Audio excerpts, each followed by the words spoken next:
আমাদের একটা পিকনিকের দাওয়াত ছিল, তাই আমি আগের দিন বিকেলবেলা শাড়ি পরে প্র্যাকটিস করছিলাম।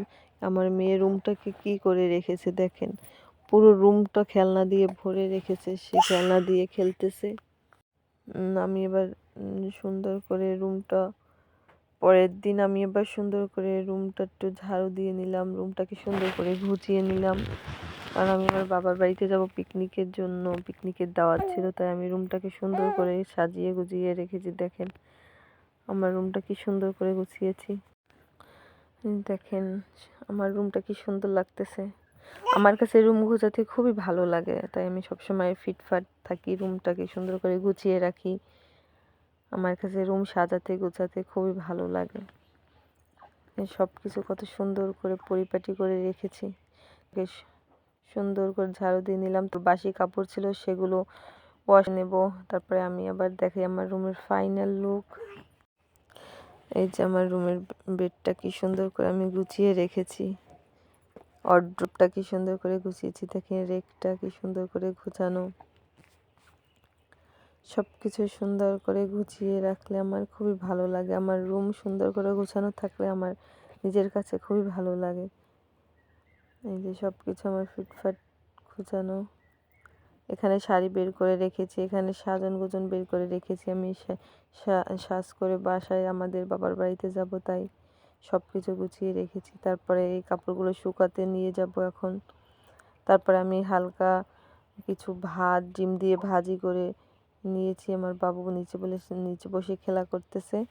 আমি ভাতগুলো ভেজে তারপরে খাবো সকালের ভাত, একটু হালকা গরম করে নিয়েছি। আমার বাবু আমার কোলে উঠে দুষ্টুমি করতেছে। তারপর আমি কষ্ট করে সারাদিন বাচ্চাটাকে লালন পালন করি, কষ্ট করে কোলে নিয়ে ভাত খেতে হয়, অনেক কষ্ট হয়। তারপরে আমি শাড়ি পরে নিলাম, আমার শাশুড়ি শাড়ি পরিয়ে দিয়েছে। তারপরে আমি সেজে গুজে আমাদের বাবার বাড়ির উদ্দেশ্যে রওনা দিয়ে দিলাম। এই যে আমি গাড়িতে উঠে এই যে আমাদের দরজায় এসে পড়ি। তারপরে আমি হালকা কিছু ছবি টবি তুললাম কোলায় দিয়ে আমাদের। তারপরে সবাই শাড়ি পরে সুন্দর করে সেজে গুজে ঘুরে বেড়াচ্ছে। এই যে বাচ্চা দুষ্টুমি করছে। এখানে পিকনিকের চুলা বানানো হচ্ছে, এই যে চুলা রেডি করা হচ্ছে। তারপরে এই যে আগুন ধরিয়ে দিয়েছে চুলায়। প্রত্যেকে যার যার ঘর থেকে লাকড়ি নিয়ে আসে। এই যে এক একজনের পর এক একজনের লাকড়ি নিয়ে আসতেছে। এইখানে মাংস কুচানো, এই যে সবাই কাজ করছে, মাংসগুলো কুচি কুচি করে নিচ্ছে। এই যে বক্স রেডি, বক্সে গান বাজতেছে। এখানে সবাই শাড়ি পরে চলে এসেছে, সবাই শাড়ি পরে ঘুরে বেড়াচ্ছে। বাচ্চারা শাড়ি পরেছে, বড় মানুষেরা বাইরে শাড়ি পরেছে। আমার মেয়ে পাশে বসে দুষ্টুমি করতেছে। এই যে সকলে পেঁয়াজ রসুন আদা বাটাবাটি করতেছে। এখানে বক্সের ওরা নাচানাচি করতেছে, সবাই যার যার মতো ঘুরতেছে। এই যে দেখেন সবাই শাড়ি পরে সুন্দর করে ঘুরে বেড়াচ্ছে। আমার মেয়ে এখানে বিরিয়ানির মশলা নিয়ে দুষ্টুমি করতেছে। এই যে আমার ভাই ছিল বাবুর্চি, সে রান্নার প্রস্তুতি নিচ্ছে।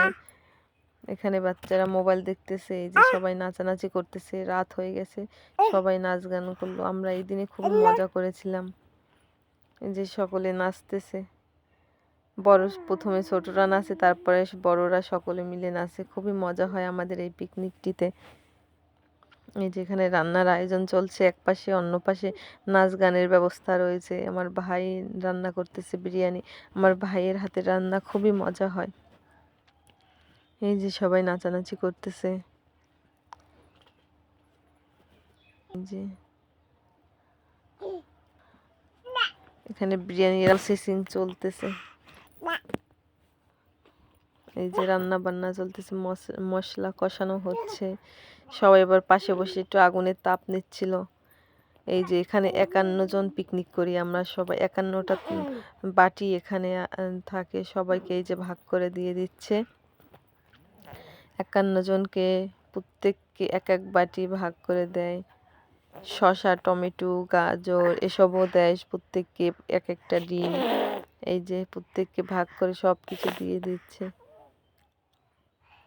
এই যে প্রত্যেক বাটিতে এক একটা ডিম, শসা, পেঁয়াজ, এসব টমেটো এসব দিয়ে দিচ্ছে।